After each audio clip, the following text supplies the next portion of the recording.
Good morning students. आज हम लोग एक नए टॉपिक के साथ अपनी क्लास को स्टार्ट करेंगे, जिसमें हमारा आज का टॉपिक है कि मैथमेटिक्स।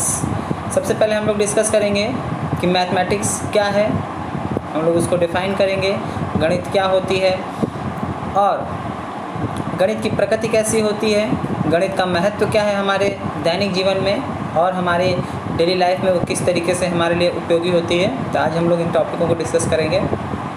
सबसे पहले बात करते हैं गणित शब्द की। तो गणित का शब्द, जो कि हिंदी में हम लोग गणित कहते हैं, इंग्लिश में मैथमेटिक्स के नाम से जाना जाता है। शॉर्ट फॉर्म हम लोग मैथ्स भी बोलते हैं। एंड गणित का जो शाब्दिक अर्थ होता है, यानी कि जो शब्द है गणित, उसका अर्थ क्या होता है? वह शास्त्र जिसमें गणनाओं की प्रधानता हो, यानी कि प्रायोरिटी किसको दी जाए? कैलकुलेशंस को। गणनाओं की प्रधानता हो जिसमें कैलकुलेशन को प्रायोरिटी दी जाए, उसको प्रधानता दी जाए, यानी कि सबसे पहले उसको सर्वप्रथम उसको पहले पायदान पर रखा जाए, प्रथम स्थान पर उसको रखा जाए। ठीक है। तो गणित की विभिन्न मान्यताओं के आधार पर यह भी कह सकते हैं कि गणित क्या है। गणित अंक, अक्षर, चिन्ह आदि संकेतों का वह विज्ञान है जिसकी सहायता से परिमाण, दिशा तथा स्थान का क्या होता है? बोध होता है। ओके। इसके आधार पर हम क्या कह सकते हैं कि गणित एक ऐसा विषय है, या गणित विभिन्न मान्यताओं के आधार पर यह कहा गया है कि गणित एक ऐसा विषय है कि गणित में क्या होते हैं? अंक होते हैं, नंबर्स होते हैं, अक्षर होते हैं, यानी कि जो वर्ड्स में यूज़ होते हैं, एंड चिन्ह यानी कि साइन, जो उसके ऑपरेशंस हैं, plus minus, multiplication, division. Okay. तो ये जितने भी कैलकुलेशन इसमें साइन यूज़ होते हैं, हम लोग इंटीग्रेशन करते हैं, कैलकुलेशन करते हैं और डिफरेंशिएशन करते हैं, इंटीग्रेशन करते हैं, ये सब जितने भी हैं सेट थ्योरी पढ़ते हैं, उसमें भी विभिन्न प्रकार के चिन्हों का प्रयोग किया जाता है। तो ये सब क्या करते हैं? परिमाण, दिशा तथा स्थान का बोध कराते हैं। तो गणित के माध्यम से हमें क्या होता है कि अंकों का, अक्षरों का, चिन्हों का, परिमाण आदि संकेतों का वह विज्ञान है जिसकी सहायता से हम क्या करते हैं? परिमाण, दिशा तथा स्थान का बोध करते हैं। इन अंकों की सहायता से हम लोग क्या करते हैं? परिमाण यानी कि जो हमारा मैग्नीट्यूड होता है उसको हम लोग जान पाते हैं। दिशा यानी कि डायरेक्शन को। अब कहा गया है कि सपोज़ हम लोग एग्जांपल लेते हैं कि अगर एक रेलगाड़ी 40 किलोमीटर रफ्तार से उत्तर दिशा की ओर जा रही है, तो यानी कि उसकी जो स्पीड है वो उत्तर दिशा की ओर कितनी है? 40 किलोमीटर। ओके। और स्थान, और 40 किलोमीटर की दूरी तय करते हुए वह उस किसी एक प्लेटफॉर्म पर पहुंची, यानी उस प्लेटफॉर्म का नाम होगा या उस स्थान का नाम होगा, वहां पहुंची। तो उस गणित की कैलकुलेशन से ही हम लोग क्या बता पा रहे हैं कि वो जो वस्तु थी, या कोई भी वस्तु गया, या कोई भी हमारा ऑब्जेक्ट, या जैसे रेलगाड़ी हम लोगों ने ली थी, तो वो क्या हुई? एक स्थान से दूसरे स्थान तक पहुंची। मतलब एक स्थान का पर्टिकुलर बोध कराता है कि राम सुबह 7:30 बजे अपने विद्यालय के लिए निकला। तो राम 7:30 बजे निकला, उसमें अंक भी हमको मिल रहे हैं। और कहाँ के लिए निकला? विद्यालय के लिए निकला। विद्यालय वो क्या है? एक गंतव्य स्थान है जहाँ वो पहुँचेगा। तो ये होती है इसकी डेफिनेशन। एंड अब हम आते हैं कुछ जो हमारे मैथमेटिशियन हुए, मनोवैज्ञानिक हुए, उन्होंने अपनी डेफिनेशंस दी। जैसे गैलीलियो ने अपनी जो डेफिनेशन दी, उन्होंने कहा गणित वह भाषा है जिसमें परमेश्वर ने संपूर्ण जगत या ब्रह्मांड को लिख दिया है। अब इसको अगर आप अपने शब्दों में डिस्क्राइब करोगे तो उसमें क्या करोगे? उसमें ये बताओगे कि गणित कैसी भाषा है? मैथमेटिक्स एक ऐसी लैंग्वेज है जिसमें परमेश्वर ने, यानी कि गॉड ने, संपूर्ण जगत या ब्रह्मांड को लिख रखा है। संपूर्ण जगत या ब्रह्मांड की जो भी चीज़ें हैं वो मैथमेटिक्स से ही कैलकुलेट होकर लिखी गई हैं। जैसे सूर्य की अगर हम लोग स्पीड की बात करें कि उसकी गति क्या है, ठीक है, पृथ्वी किस गति से अपनी धुरी पर, अक्ष पर अपने रोटेट होती है, सूर्य की जो प्रकाश की किरणें होती हैं उनकी स्पीड क्या है आने की, ठीक है, उसमें जो अल्ट्रावायलेट रेज हैं उनकी कौन सी स्पीड है आने की। तो और उसका एक जो वार्षिक ईयर होता है, यानी कि लाइट ईयर, प्रकाश वर्ष, उसकी क्या वैल्यू है। तो वो सब क्या है? वो एक मैथमेटिकल कैलकुलेशन के माध्यम से ही हमारे सामने रिप्रेजेंट किया गया है। नेक्स्ट है लॉग। गणित वह मार्ग है जिसके द्वारा बच्चों में मन मस्तिष्क में तर्क करने की आदत स्थायी होती है। अब इसके माध्यम से क्या है कि तर्क करने की आदत, यानी कि एक लॉजिकल जो थिंकिंग है वो डेवलप होती है। ओके स्टूडेंट्स, तो लॉक ने जो अपनी डेफिनेशन कही, उन्होंने कहा कि गणित वह मार्ग है, एक ऐसा मार्ग है जिसके माध्यम से बच्चों के मन मस्तिष्क में तर्क करने की आदत स्थायी होती है। मीन्स जब वो गणित पढ़ता है तो उसके अंदर एक लॉजिकल रीजनिंग पावर डेवलप होती है, लॉजिकल पावर डेवलप होती है जिससे वो तर्क कर सकता है किसी सामने उपस्थित व्यक्ति से या किसी भी पर्सन से। वो क्या करता है, किसी भी सही चीज़ के लिए तर्क कर सकता है। मैथ में क्योंकि इफ बट का कोई भी उसमें स्थान नहीं होता है गलत का, अगर वो प्रूफ है तो प्रूफ है, उसका भी एक सोल्यूशन होगा। ऐसा नहीं है कि हवा में बोल दिया, मुंह से कह दिया बस, लेकिन उसका एक पर्टिकुलर प्रूफ होगा जिसके आधार पर तथ्यों को सही कहा जाता है। अब हम लोग बात करते हैं गणित की प्रकृति की। तो गणित की प्रकृति क्या कहती है, देखिए इसमें विभिन्न हम लोग बिंदुओं को देखते हुए उसकी प्रकृति को समझेंगे। और अगर पेपर में आता है कि गणित की प्रकृति को संक्षेप में बताइए या विस्तार पूर्वक बताइए, तो आप इन्हीं पॉइंट्स को लिखोगे और उनको डिस्क्राइब कर दोगे। संक्षेप में आप इन्हीं पॉइंट्स को लिख दोगे, लेकिन अगर विस्तार पूर्वक कहता है उनका वर्णन कीजिए तो इसमें ही कुछ इंपॉर्टेंट पॉइंट्स हैं, उन्हीं को आप डिस्क्राइब करोगे। नेक्स्ट, जैसे पहला पॉइंट आता है, गणित में संख्याएँ, स्थान, दिशा तथा मापन या माप तौल का ज्ञान प्राप्त किया जाता है। अब इसमें जो पहला पॉइंट है हमारा, वो क्या कह रहा है, गणित में संख्याएँ यानी कि नंबर्स, स्थान, दिशा तथा मापन, माप तौल का ज्ञान प्राप्त किया जाता है। गणित में हम लोग क्या करते हैं, संख्याओं का ज्ञान प्राप्त करते हैं। स्थान का हमने बताया, स्थान का हम लोग कि हमारे घर से 40 किलोमीटर की दूरी पर एक स्थान है, ठीक है, जहाँ हमें पहुँचना है, तो वो क्या है, उसकी डिस्टेंस को बता रहा है कि कितनी दूर है यहाँ हमारे घर से वो स्थान। दिशा, किस दिशा में जाना है, ठीक है, उत्तर दिशा में 20 किलोमीटर चलना है, फिर 10 किलोमीटर चलना है, फिर 5 किलोमीटर, किस दिशा में जाएंगे, ठीक है, समझा सकते हैं। मापन यानी कि किसी चीज़ को अगर हमें मेज़र करना है, उसको तौलना है, तो हम लोग उसके माध्यम से, गणित के माध्यम से हम लोग उसका ज्ञान प्राप्त करते हैं।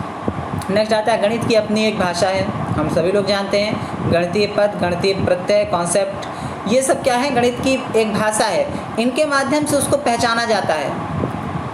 जैसे हम लोग की अपनी एक भाषा है, हम लोग हिंदी भाषा बोलते हैं, इंग्लिश भाषा बोलते हैं, तो वैसे भी गणित की भी अपनी एक भाषा है। वो कैसे, अपने को वो बोलती नहीं है, लेकिन वो अपने को रिप्रेजेंट करती है। किस तरीके से, अपने मैथमेटिकल टर्म के बिहाफ पे, अपने कॉन्सेप्ट्स के बिहाफ पे, अपने सूत्र के, अपने सिद्धांतों के बिहाफ पे वो क्या करती है, अपने को रिप्रेजेंट करती है कि मैं क्या हूँ, मैथमेटिक्स हूँ, जिसको आप पढ़ रहे हो।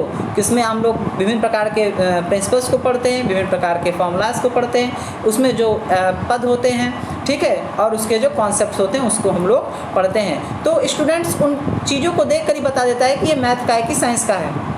आप लाभ और प्रतिशत पढ़ते हो, आप बता देते हो कि वो मैथ्स का है कि साइंस का है, ठीक है, आप देख के बता दोगे कि अगर उसका फॉर्मूला आपने पढ़ा है, आपको मैथ्स का कॉन्सेप्ट क्लियर है उस टॉपिक का, तो आप बता दोगे कि ये मैथ्स का इस चीज़ का ये फॉर्मूला है।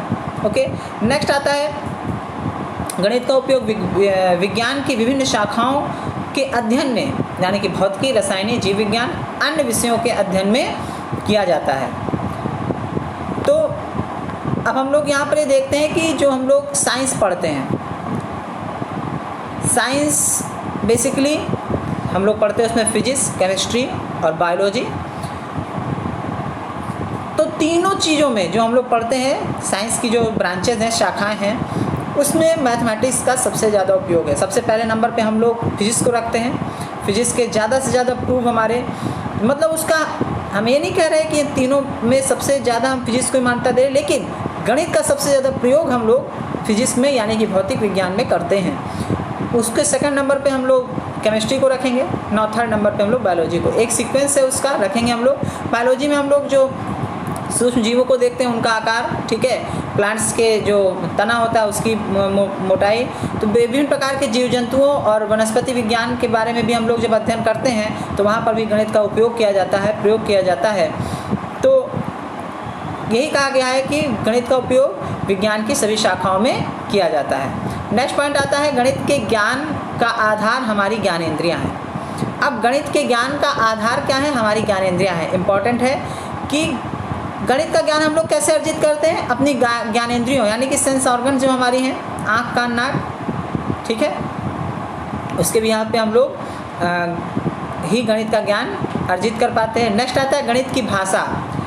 अब लैंग्वेज की बात हो रही है यहाँ पर। गणित की भाषा सुस्पष्ट, परिभाषित या उपयुक्त होती है, मीन्स क्लियर। अभी हमने बात करी थी कि उसमें किसी गलत प्रत्यय का कोई स्थान नहीं है, तो उसकी भाषा सुस्पष्ट होती है। उसमें कह देगा x और y का मान निकालिए, तो आप सिर्फ x और y का मान निकालोगे, आपको और कुछ करना ही नहीं है उस क्वेश्चन में। वो कह देगा प्रूफ करिए, सिद्ध कीजिए, तो आपको सिद्ध करना है। उस इफ बट में उसमें कोई ऑप्शन ही नहीं है। तो उसकी गणित की भाषा कैसी होती है? सुस्पष्ट होती है।